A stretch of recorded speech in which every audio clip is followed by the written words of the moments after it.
RPG a day, 2023. It's day 21, favorite licensed RPG. And yeah, I've been kind of waiting for this one for a little while. I've got a few licensed RPGs, not that many. Actually, I'm starting to think, no, I've got a fair few. Um, However, the one that I went all in on um, a while back, and I really, really enjoy playing, and I'm finally getting a chance to play quite a lot of, is Modiphius's 2D20 Conan. Um, I don't think it's a, I don't think it's a game without its problems. I think the system's maybe a little too crunchy, and the book's badly organised. And it was the first of the big 2D20 releases, so there's some rough edges they could have worn off, but overall, I really, really like it. I quite like Conan. There's problems with Conan. It's definitely a product of its time, but the writings are just really compelling. And I find I keep coming back to the original Conan stories and rereading them, and really enjoying them. Um, in terms of the world, it's big and it's sprawling, and you've got a whole stack of different countries that you could run an entire campaign just in one, or you could do this big world-spanning thing and go anywhere. Um, because, say, Aquilonia, you think mixture of medieval France and Rome, or you think Shem. Quite a lot of my games take place in Shem. Shem is a mixture of Assyrian or Middle Eastern. Um, so you've got an analog there that you can plug straight into, and as a GM, you can go, okay, where do I fancy setting a game? We'll do it there. So that works really well. The world takes some of the Lovecraftian stuff that I like from Call of Cthulhu.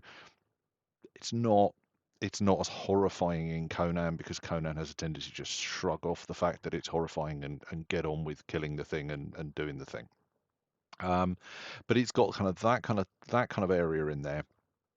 Um, with a lot of kind of swashbuckling or kind of bombastic sword and sorcery kind of stuff. It's something that I really enjoy. Um, I think the system supports it really well. I really like the system. So 2D20, you roll. It's a small dice pool. You'll normally roll two 20-sided dice, thus the name, but you can roll up to five. There's a couple of different meta currencies, and I know some people don't like meta currencies. I like meta currencies. I think of them as a way for a character to push themselves beyond the norm. Nobody runs at 120% the whole time. Everybody, you give it effort, but you don't give it your all. Your meta currency is that point where you throw your entire being behind it. But what I find with the meta currencies in Conan when we've played it is the momentum brings everybody in around the table to, if you've got big combat happening, for example, everybody's interested in the combat because you're interested in who's generating momentum, where's that momentum going, how are we trading this off between different people, and you feed that into the narrative really well, which is really good. But it just seems to keep people focused. So I think that works really well. I like the fact that you can go into combat and hew and slice your way through loads of minions, and it's great. But if you start taking wounds, you can get into a death spiral quite quickly. And there are ways to avoid that, but it makes every combat feel a little bit dangerous.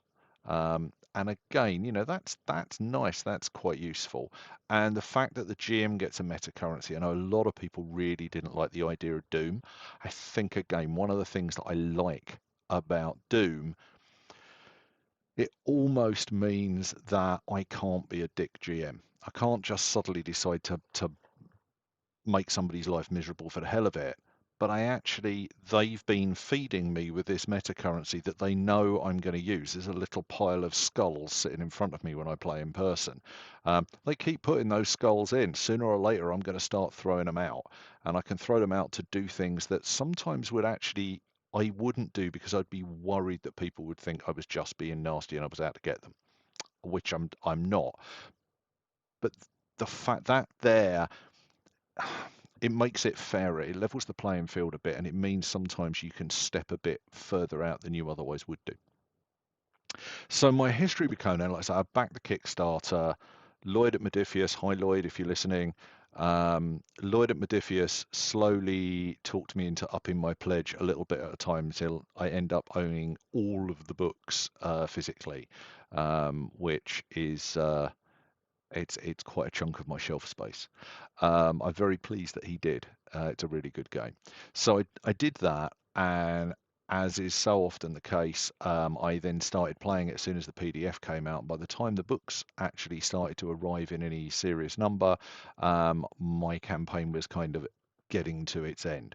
So we did, I think, about 18 months of Conan. If you're watching on YouTube, you can actually find it here. I don't think I really captured Conan. It was a good game. It was a lot of fun, but I do things differently now. It tended to run a bit slower than I like Conan too. So I haven't touched Conan really in a while. I ran last summer, my birthday game. I ran Conan for some people. That was really good fun. And then beginning of this year, we started playing Conan online with a different group from the last group, and that's been a lot of fun. Um, I'm trying to keep the pace up and keep everything moving quickly, and so far I think I've managed to do that. It's really good fun. I don't know how long this is going to last. I've got, as ever, I had a couple of things I thought the characters would probably do, and then we'll wrap it up.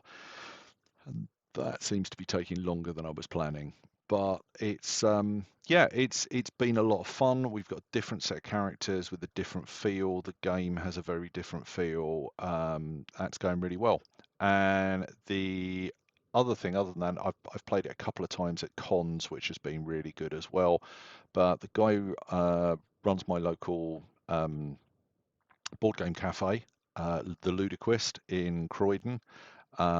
Really, really nice cafe. Lots of board games, lots of role playing stuff, especially on a Tuesday night. He got hold of me a little bit back and said, "You played Conan, haven't you?"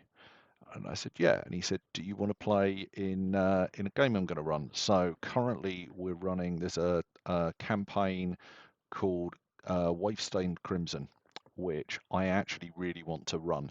And Nick's running us through that, which is great because it means I'm having a wonderful time playing that.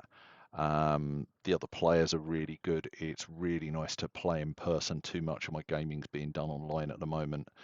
So that's really good, but it also means that in about a year and a half's time, I can say to one of my other groups, right, I really want to run this great Conan Pirate campaign, and I've seen some of it from the other side of the screen. But yeah, Conan, really, really pleased. I'm slightly disappointed that Modifius have lost the IP, so you can't get it anymore.